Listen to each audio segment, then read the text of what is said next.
Just as Sunwoo was about to turn and attack the guy, he got a big surprise. Someone stepped in between him and the big guy, stopping him. The man calmly told the big guy, "Enough, stop it." The big guy, clearly irritated, grabbed the man's arm tightly, but the man didn't react at all. He spoke firmly, "Let go of the student. He's just a kid," and with a strong motion, he pulled his arm free. The big guy scoffed. "A guy with only one doped arm thinks he can stop me for the sake of some weakling." Sunwoo was fuming inside, but decided to ignore it. Getting injured unnecessarily would be foolish. The big guy, now fully enraged, decided he'd just kill that man right there. Sunwoo wasn't the type to stand by and watch someone get bullied in front of him. But the real shock came next. A gunshot rang out from a drone hovering above. The big guy collapsed. The drone made an announcement. "Briefing will now begin. Any player who harms others outside of designated schedule will be immediately executed." Sunwoo was stunned. These people, they kill without even giving a warning? Can anyone actually survive in here? Just then, a masked figure appeared on the screen. With enthusiasm in his voice, he announced, "Congratulations to those who passed the doping test. In the last round, the only goal was survival. There was no elimination. But from now on, every round will have elimination. And elimination means incapable of further combat." He paused, then said with a grin, "But you're all here for a reason. A grand prize of 1 billion rupees." All the players were instantly excited. Even Sunwoo thought to himself, "If I could win that money, my family could finally live a normal life." He made up his mind he would do whatever it takes. But then the masked announcer added, "Unfortunately, the prize will go to only one person." The players groaned, but he continued, "Don't be disappointed. If you survive and make it to the top 16, you'll receive 5% of the total VIP betting amount placed on you." Now, the excitement reached a new level. Some weaklings whispered, "We'll win the prize and snatch that betting money too." Then the rules were explained. Each player will have their own broadcast channel. A personal guide will be assigned to each, along with a camera. VIPs will watch and bet on the ones they believe will win. The more attention you attract, the more money you make. Then came the housing arrangement. Players will be given 5% rooms, their living quarters, till the game ends. You're free to choose your own roommates. If you have further questions, your guide will assist. Meanwhile, the clown guy whispered to the crab guy, "To attract VIP attention, we need to be seen with strong players. We'll have to make some big moves." The crab guy sneered, "If I share a room with that high school kid, I won't earn a single penny." Sunwoo sighed to himself. Damn, even finding a room is turning out to be this tough. Just then, the same person who had saved him earlier spoke up again. "Don't stress too much. I'll make sure nothing happens to you before the official matches begin." Sunwoo didn't reply, but he noticed the man's hand was still trembling, clearly from the force of that giant guy's grip earlier. As they were talking, someone walked past them. Sunwoo felt like he recognized the man. "Maybe someone famous?" The man said, "Looks like there's a room where no one's competing for space. Let's check it out." Sunwoo was suspicious. He got hurt because of me, and now he wants to room with the one guy everyone is avoiding. But he thought to himself, danger is everywhere in this place, no matter which room I choose. So he decided to go along with him. Meanwhile, the clown guy looked at them and scoffed. "This looks like a complete disaster group." The crab guy predicted their viewership will be the lowest. The clown guy added, "Exactly why I picked the room next to the most popular ones. Sharing the same room is dangerous, but if I stay next door, I'll still get screen time." The crab guy agreed. Right, if meatheads attract the VIPs, just being near them is beneficial. In the opposite room, 3 huge muscle-bound guys were sitting around. They looked terrifying. Suddenly, a blonde-haired guy entered, closed the door, and calmly walked toward them. He said, "I like the spot you guys have taken. Mind shifting over a little?" One of the big guys stood up and growled, "The cameras aren't even on yet, and you come in, closing the door behind you? Looks like you've got a death wish." He swung a left arm punch at the blonde, but the blonde guy casually raised just 2 fingers. Bang! He struck the weakest point on the man's neck. The giant collapsed immediately, his neck twisted unnaturally. The other 2 muscle guys stood in shock, frozen. The blonde looked at them and asked, "Anyone else want a greeting?" No one said a word. Silence. He smirked. Good. Staying quiet is the smart choice, because the one I really want to greet is someone else. His name was Herman, age 19.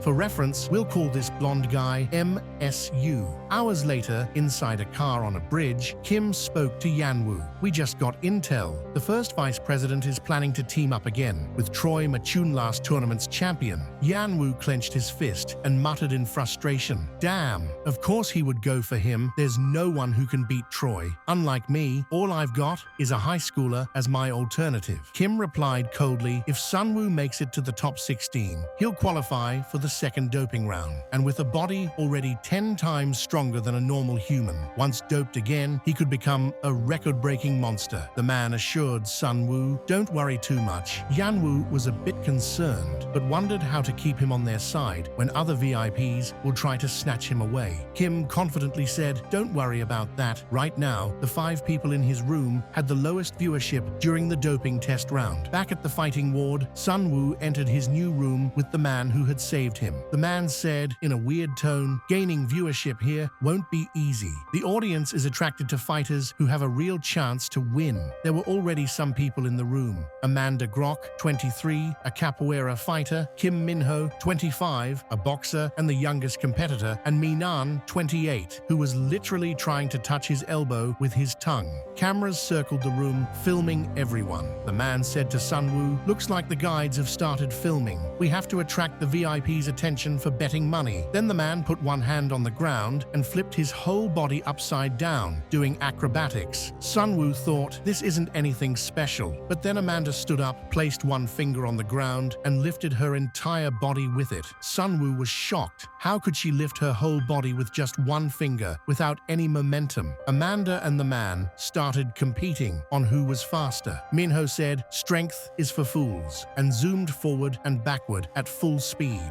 Meanwhile, Minan finally managed to touch his elbow with his tongue. Everyone was showing their talents to grab the audience's attention and betting money. Sunwoo was confused, thinking, what is this? It looks amazing, but I feel like an idiot watching this. Suddenly, an announcement appeared on the screen. The tournament bracket for all 124 players was complete. Everyone was shocked to see who their first opponent would be. Sunwoo's opponent was Kai. The scene shifted to the Hosen group, where Yanwoo asked Kim if Kai was really that dangerous. Kim explained, Kai has never lost a fight in his life. He fights in Lever Burmese martial art, similar to Muay Thai, but more brutal. There are no gloves and headbutts are allowed. Yanwoo, confused, asked, what's leave? Kim said, in leave, forehead strikes to the opponent's face are allowed, which can be fatal. That's why this technique is mostly banned. The most dangerous part is that attacks to the back of the head and spine are allowed, which are strictly forbidden in other martial arts. That's why Kai has the most real combat experience compared to all other participants. Even after his professional career ended, Kai didn't stop fighting.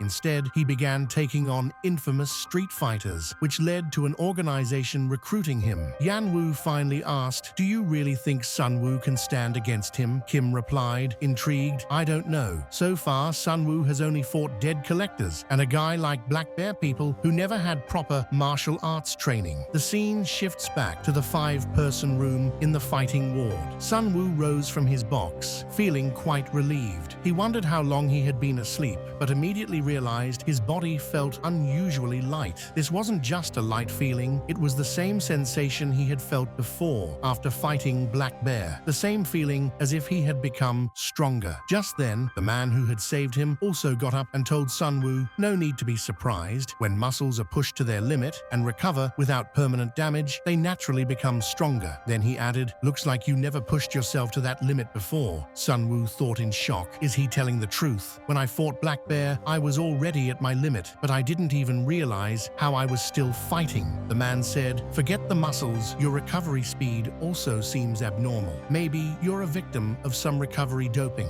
Sunwoo looked at him seriously and asked, I've been curious about one thing since last night. Why did you risk yourself to save me? Why get injured? The man's face paled slightly. You remind me of my son. If I had been a better father, he wouldn't have gotten involved with loan sharks. I'm here to pay off his debts. There was guilt in his eyes, but when I saw you alone, it just reminded me of my son, the one I neglected, the one I ruined. So I couldn't just stand silently. Sunwoo said seriously, don't waste your time on me. Just stay alive and take care of your real son. If you die, all this will be for nothing. The man was moved by Sunwoo's words but said, I don't care. I will always help you. Suddenly, Minan shouted angrily, damn it, I'm the guy who can touch his elbow with his tongue, so why am I not in the main arena? The man told Sunwoo, I heard the matches with the highest viewership go to the main arena. Everyone else fights in the doping arena. But the twist was, being in the main arena meant facing the tournament's most popular monsters. Sunwoo saw it as an opportunity. Perfect. This way, all the VIP's attention would be on our room at once. The man was shocked. Are you crazy? Suddenly, Minan appeared right in front of Sunwoo's face. Sunwoo literally trembled in fear. Minan said, the main arena isn't just to attract viewers. That's where the solar wife herself personally comes. Those people are the real powers of the world. The scene shifts. Night had fallen. Outside, a house deep in the forest, 3 cars were parked with their headlights on. Inside the house, Kim and Yanwoo stood by a fire. Yanwoo said to Kim, I thought I was going to the arena. What kind of lousy place is this? Kim calmly replied, the exact location of the fighting ward is a secret. Only the organizers know. Maybe that's why it's in such a hidden spot. Suddenly, they realized someone else had connected to Sunwoo's channel besides them. Yanwoo got confused. Suddenly, is someone watching us? At that moment, a voice came from above the building. It sounded like there was a misunderstanding. It was a girl, Shangyan, age 19, the youngest daughter of the Hojun group. She casually said, I'm just interested in Sunwoo. I'm not stalking you two. Yanwoo's blood boiled. Seriously, a few days ago, I got kicked out of the company, and now you guys are following me like rats, Kim said calmly. Looks like this young lady has a special interest in the boss, and I think she might have some ulterior motives. Yanwoo warned sharply, if you're planning something, it's better to quietly leave. Whatever you're thinking won't work. Before anything else could happen, a drone and a car stopped right in front of them. They were there to pick them up, 2 guides who would take them directly to the fighting ward's main arena.